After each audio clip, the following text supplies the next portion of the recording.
యువగలం పాదయాత్ర మొదలుపెట్టి 2 సంవత్సరాలు పూర్తి అయిన సందర్భంగా యువగలం పాదయాత్రను గుర్తు చేసుకోవాల్సిన అవసరం ఎంతైనా ఉంది.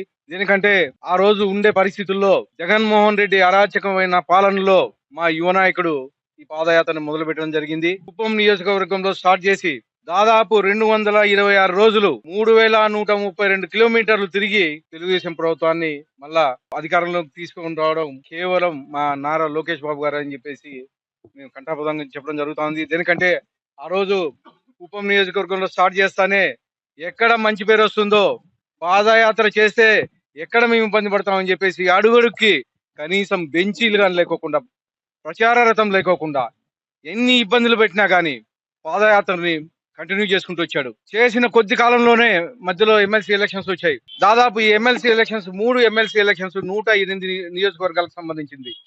3 ఎమ్మెల్సీ కానీ క్లీన్ స్వీప్ చేసి మళ్ళా తెలుగుదేశం పూర్వ వైభవం తీసుకొచ్చింది కేవలం మా నారా లోకేష్ గారు.